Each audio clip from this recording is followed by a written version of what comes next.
Ümumiyyətlər, bu gün OTK-nın keçirdiyi 11-ci sinif sınavına gəlin diqqətlə baxaq. Birinci sualda nə deyir? Nəsil şəcərəsində insanların qan qrupları göstərilmişdir.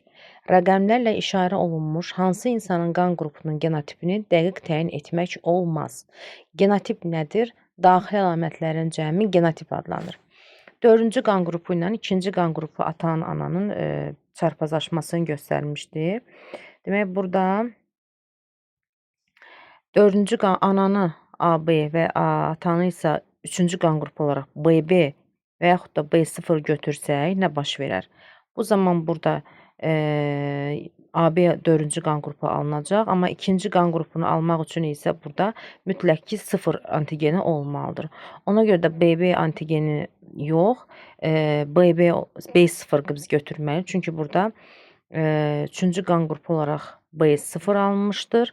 İkinci qan qrupu olaraq A0 alınmışdır. 3-cü qan qrupu olaraq B0 alınmışdır. İndi isə gəlin burada 3-cünü isə BB götürsək, ikinci qan qrupunu isə A0 götürsək və yaxud da AA götürsək, bu zaman nə almış olacaq? 4-cü qan qrupunu AB-ni almış olacaq.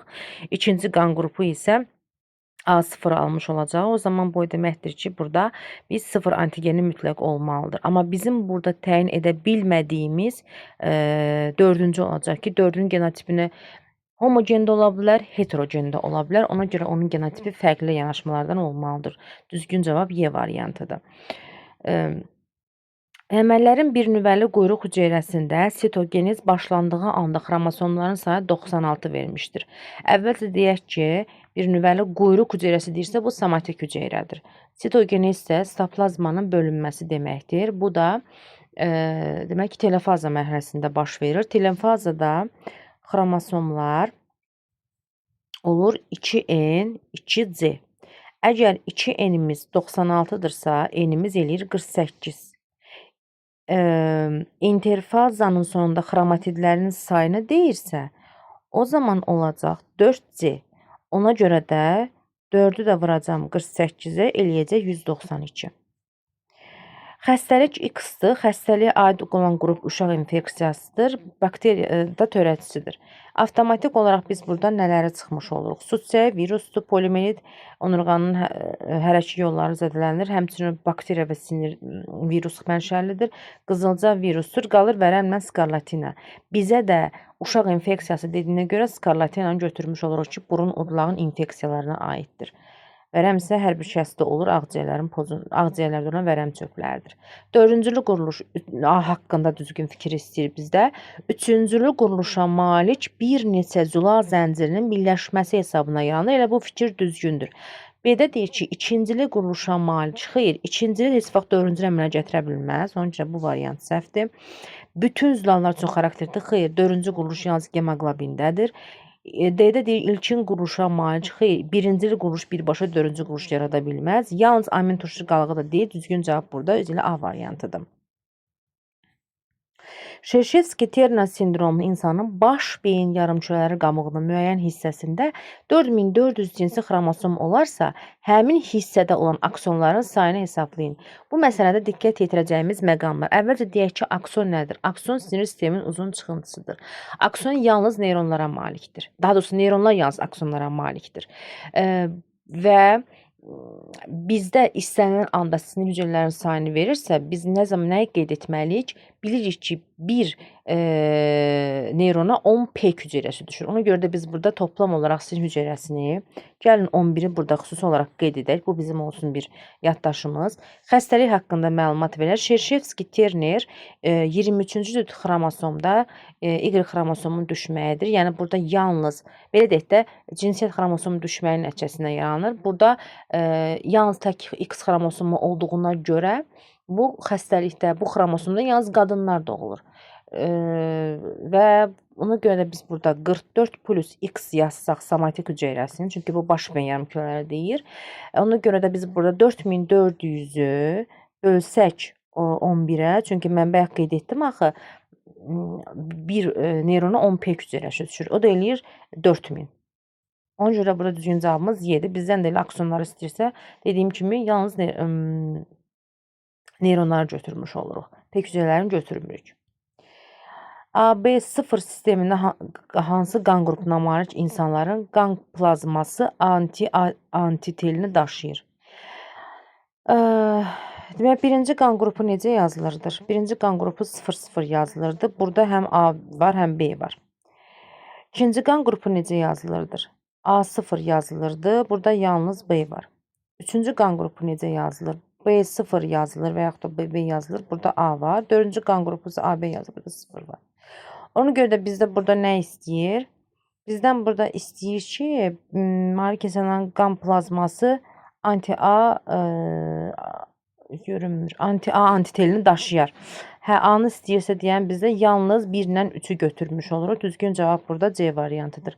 Çapda biraz görünmədiyinə görə belə oxumağımda biraz problem ona görə yarandı. Orqanizmlərin 7-ci sualda düz üzərini qaralamışam. Görün bunu silə bilərəm. Hə. Ay, silindi, hə. 7-ci sualda nə deyir? Orqanizmlərin quruluşca sadələşməsi çox vaxt onların bəzi Ay, bir dəqiqə, bunu oxuyamıram. Orqanizmlərin quruluşca sadələşməsi çox vaxt onlarda bəzi orqanların yoxa çıxması və ya qalıq halında qalması təkamülün hansı yolunun nəticəsidir? Burada gəlin variantlara baxsaq, bioloji tənəzzül deyil, çünki burada demək orqanlar yoxa çıxmır. Aramorfoz böyük bir dəyişiklikdir. İdaptasiya uyğunlaşmadır. Divergensiyası ikiyə ayrılmadır. Bu ümumi degenerasiyaya aiddir. Düzgün cavab A variantıdır. 8-ci sualda deyir ki, ADF-in quruluş sxemində X. Bilirik ki, istəyir ADF olsun, istəyir ATF olsun, istəyir fərqi yoxdur. Yəni burada bizə göstərilən 5 karbonlu atom mütləq karbohidrat olmalıdır. Burada da bilirik ki, biz ADF-də karbohidrat ribozadır. Bir cinsli çiçəkləri olan taxıl bitkisinin seleksiyasında bir cinsli çiçək deyirsə, biz burada götürürük qarğıdalını. Çünki qarğıdalında erkək və dişi çiçəklər ayrı-ayrı çiçək qruplarında yerləşir. Və söhbət də buradan Xatinovdan gedir. Xatinovda qarğıdalın da müxtəliflik, Vavilova görə də müxtəliflik mərkəzi Amerikadır. Xatinov. Bu keçid 10-cu suala. Populyasiyanın arealının ölçüsü. Populyasiya heç vaxt sabit ola bilməz, daim dəyişir. Populyasiya nədir? Bir növün tutduğu bir yayıldığı geniş sahə. Fərdlərin hərəkəti dərəcəsindən asılı olaraq dəyişə bilər. Bəli, dəyişilə bilər. Fərdlərin sayından asılı olaraq dəyişə bilər. Bəli, niyə dəyişir? Çünki fərd sayı azdırsa populyasiya kiçikdir, fərd sayı çoxdursa populyasiyanın sahəsi az olacaqdır. Aid olduğu növün arealının ölçüsünə böyük ola bilər. Xeyr, dediyim kimi populyasiyanın arealı onun növlərinin və fərdlərinin sayına görə təyin olunur. Düzgün cavab C-dir. Növdaxili yaşamaq ondan mübarizənin kəskinliyi azalır. Populyasiyanın sıxlığı artdıqda azalma müşahidə olunmur. Doğulan fərdlərin sayı çox olduqda ölən fərdlərdən əksinə artmış olur. Areal daxilində fərdin də sayı artanda növdaxili yaşamada mübarizə kəskinliklə azalmır.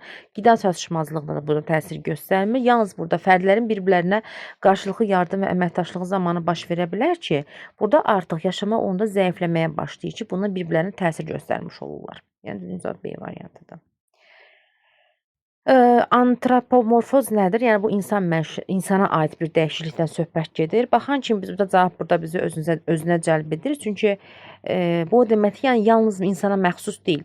Yəni, 5 variantdan 4 insandır, biri isə bütün məməlilər sinifinə, primatlar dəstəsinə aiddir. Avtomatik olaraq cavabımızı buradan görür ki, 5 şöbədən ibarət onurğanın yaranmasını götürə bilər. Düzgün cavabımız B variantıdır. Sxemdə verilən primatları birləşdirən ən kiçik taksonu müəyyən edin.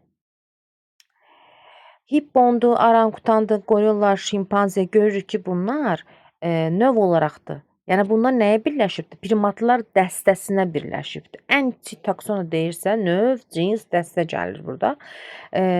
Biz burada götürəcəyik, demək, dəstəni götürmüş oluruq. Canlıların trofik əlaqələri. Trofik, yəni biri digərinə təsir göstərməsi, qidalanması zamanı biri digərini əzməsi, məhv etməsi, loridilə desək. Simbiozdur, təsir göstərir. Mikorizadır, göbələklərin ağaclar təsir göstərir. Parazitizmdir, biri digərinə təsir göstərir. Yetişilik da həmçinin biri digərinə təsir göstərir. Konjugasiyada isə cinsi çoxalmaya aiddir. Misal üçün, spirogirada konjugasiyadır. Kim misal göstərə bilərik buna? Burada düzgün cavab B variantıdır. Avropoid irqinə aid insanın Mongoloid irqinə aid insana çarpazlaşmasından döllü nəsil. Döllü o deməkdir ki, yəni bu da yenidən çarpazlaşıb bir nəsil verə bilər. Mütləq şəkildə irqlər onsuz da genotiplərimiz eynidir. Yəni insana aiddir də, irqlər sadəcə dəyişir. Avropoid, Mongoloid, Avstropoid. Ona görə də biz burada alına bilməz variantlarına uyğun olmur, götürmürük. Qalır alına bilərlər variantı.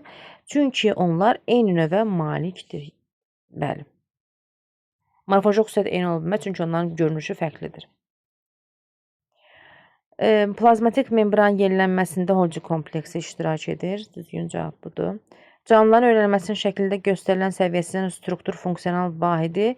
Biz buradan baxan kimi orqanizm quruluş səviyyələri bunlar heç bir uyğun gəlmir. Biosenoz desə gələk burada onu əhatə edən meşə, məsələn pinqvin göstəribdir, tutaq ki burada bu növdür. Məsələn bunu əhatə edən dəniz, buzlaqları göstərsə, bəli biz burada biosenozu götürə bilərik. Su altında səsləri tutmaq üçün istifadə olunan hidrofon cihazı suitlərdə qulağının quruluşuna əsasən olmuşdu. Bu B variantı. Yəni ki, bu sırf kitab cümləsidir deyək. Anadontalar su orqanizmlərin hansı qrupuna aiddir? Anadontalar bentos, yəni su dibində yaşayanlardır ki, bunlar yəni pasiv həyat tərzi keçirdir də. Zoobentoslara aiddir. Düzgün olmayan fikir istəyir bizdən. Atın təkamül prosesində bədən ölçüləri bəli artıb, ətraflar bəli uzanıbdır. Barmaqların sayı bəli birinci və üçüncü barmaqlar qalıbdır. 2-4 eduksiya uğrayıbdır.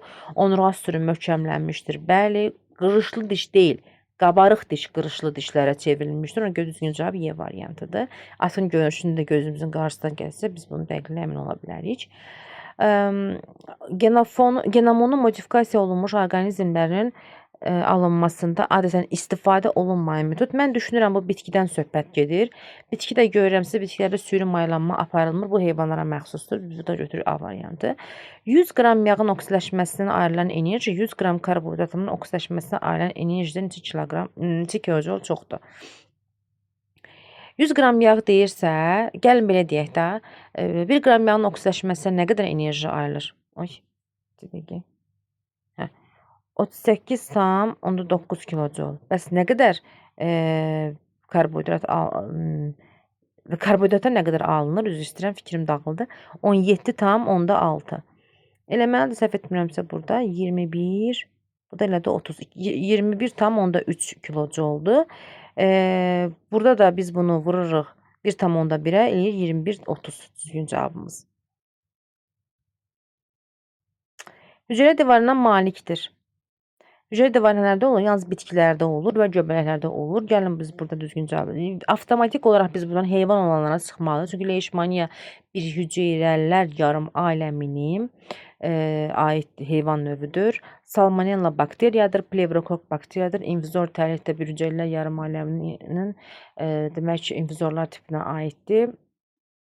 Ona görə biz düzgün cavabımız 1, 3 və 4'ü götürə bilər. Niyə Parmeliya şibiyyədir? Düşünə bilərsiniz ki, şibiyyədə niyə biz hüceyrə divarı götürür? Çünki şibiyyə simbiozdur. Burada göbələk də var hüceyrə divarına məxsus, bir də bakteriya var hüceyrə divarına məxsus. Ona görə bir də göyyaşıl yosunlar da var. Ona görə biz bunu götürə bilərik rahatlıqla. Biosferə aiddir. Biosferə nələr aiddir? Litosferin üst qatı, atmosferin aşağı hissəsi, bütün hidrosfer qatı, amma atmosferin yuxarı qatı 35 kilometrdən yuxarıda artıq məhdudlaşdırıcı amil ultrabənövü qısa dalğalı şüalar olduğuna görə biz bunu götürə bilmərik. Çünki orada həyat yoxdur. Stratosfer də həmçinin ola bilməz. Ona görə düzgün cavab burada 1, 4, 5. Dedik də bunu yaxşı yazım. 1, 4, 5. Hüceyrələrində hərəkət orqanoidlərinə rast gəlinir. Hərəkət orqanoidləri sinir toxumasında hərəkət orqanoidi yoxdur. Digər 3 toxumada var.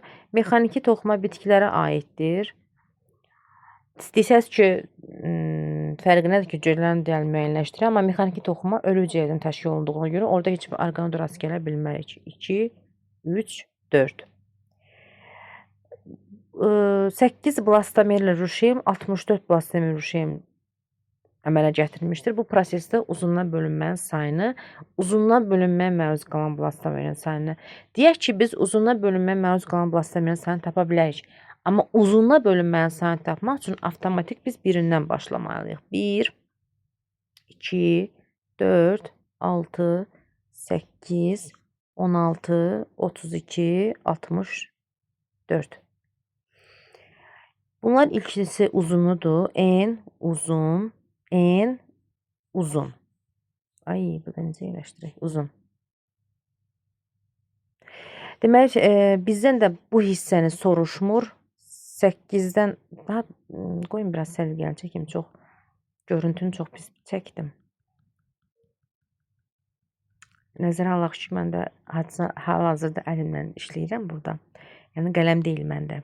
1, 2, 4, 6, 8, 16, 32, 64.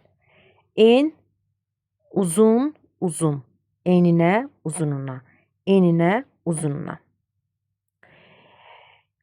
Demək, burada 8-dən bu yanına baxacaq. Uzununa bölünməyə məruz qalan blastomerlərin sayı deyirsə, biz buradan götürürük, uzuna bölünməyə məruz qalan 8-dir. Bir də 32-dir, uzununa bölünməyə məruz qalıb. Bu elədir 40. Uzununa bölünmələrin sayını istəyirsə, bir buradadır, birincisidir, bir də budur. 2 dənə olduğu üçün bu da elədir 2. Burada yazırıq, uzununa bölünmənin sayı 2-dir. 40-dan da 2 çıxanda düzgün cavabımız eləyir 38. Biz bu artıq hissələri silək, bu hissələri. Yəni ki, izahda əvvəlinə baxanda necə tapdığımızı biləcəksiniz, necə harda nəyi tapdım. 40-dan çıxıram 2-ni eləyir 38. Çünki B-çıx A deyir bizdən. Uyğunluğu müəyyən edin. Fotosintezin mərhələləri, işıq fazasında nələr əmələ gəlir və qaranlıq fazasında nələr əmələ gəlir. Su fotolizə uğrayır burada, demək, işıq fazasında. Yazaq, bu kitabda olan fotosintezin qaranlıq və işıq fazasına aiddir. Stromada baş verir qaranlıq faza, Kalvin sikli baş verir qaranlıq fazada. Zülaz sintez olunur deyə düşünürəm mən burada işıq fazasında. Çünki karbohidrat əgər sintez olunursa, glikoz axı işıq mərhələsində olduğuna görə, biz ona görə də mən düşünürəm ki, zülaz sintezi də bura aid ola bilər. Mən belə düşünürəm, görək cavablarımıza nələrlə qarşılaşacaq.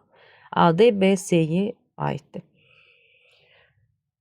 Situasiyaya baxaq. Həkim hamilə qadını müəyyən etmək üçün müxtəlif üsullardan istifadə edir. Ultrasəs müayinəsi nəticəsində qadının uşaqlığında bir neçə dölün olması müəyyənləşdirilir. Cift sayı 3-dür, göbək ciyəsinin sayı 4-dür. Biz bilirik ki, cift sayı demək maylanmış yumurta cücəri və qametə görədir. Daha doğrusu ümumiyyətlə qametlərə görədir, spermatozoida və yumurta cücəriyə görədir. Göbək ciyəsi isə hər bir dölə uyğun şəkildə gəlir. Deyir, döllərin neçəsi, eyni neçəsi müxtəlif yumurta əkizləridir. Neçəsi eyni neçəsi müxtəlif yumurtadır. Mən düşünürəm ki, burada tutaq ki, mən bura 4 dənə, 3 dənə cift çəkim. Göbək ciyəsini belə də çəkə bilərəm. Fərqi yoxdur, yəni ortada da çəkə bilərəm ikisini, qıraqda da ikisini çəkə bilərəm. Bu mənim öz fikrimdə olan düşüncələrimi sxematik olaraq bu cür təsvir edirəm. Döllərin neçəsi eynidir. Burada demək 2 eyni yumurta əkizdir, 2 də müxtəlif yumurta əkizdir. Belə düşünürəm mən burada. Sonra isə burada 30-cu suala baxsaq, 29-u ən sonda eləyək. Sonuncu müayinədə istifadə olunan cihaz necə alınır? Bu adlanır ensofaloqraf. Çünki bu insanın beyin hüceyrələrinin beyin biocəryanlarını ölçmək üçün istifadə olunur. 29-da necə? Yenə deyirəm, bu mənim şəxsi fikirlərimdir. Görək ki, cavablarımızda nələrlə qarşılaşacağıq. Burada yenə də eyni şəkildə cifti çəkdim. Deyək ki, bu da bunun göbək ciyələridir. Əgər mən bunu oğlan götürsəm, XY götürsəm, yenə də burada XY, bunu da XY götürsəm, X-in minimum sayını soruşursa, mən qızı burada götürsəm, qızı əgər eyni yumurta əksi götürsəm, 2 dənə qız əmələ gələcək. O zaman x-in sayı maksimum olacaqdır. Amma mən burada x, y oğlan kimi götürmüş olsam, burada artıq y-in sayı maksimum olur, x-in sayı minimum olur. Yenə də mən bunu belə səliqəsiz görüntü şəklini təsvir etməyim. Belə yazsam. Bura yazsam ki, x, y, x, y. Burada yazsam, yenə də x, y yazsam. Buradan x, x alınacaq, x, y alınacaq. Buradan da x, y alınacaq, x, y alınacaq. O zaman 1, 2, 3, 4, 1, 2, 3, 4, 5. Burada 5 dənə oldu. Bu deməkdir ki, burada minimum x sayı götürmüş olduq. Düşünürəm ki, burada elə müxtəlif yumurta əksi kimi 2 oğlan götür, 2 qız götürək. Eyni yumurta əksi kimi isə bir oğlan götürək, bir dənə də qız götürək. Mən bu fikirdəyəm. Ümid edirəm ki, izahlarım sizə anlaşılıqlı oldu. Əgər anlaşılmayan fikirləriniz varsa, şərh bölməsində tənqidlərə riayət istəyirəm, açığam. Müəyyən çərçivə daxilində qeyd edim bunu. Hər hansısa bir fikirlərinizi yaza bilərsiniz. Sağ olun.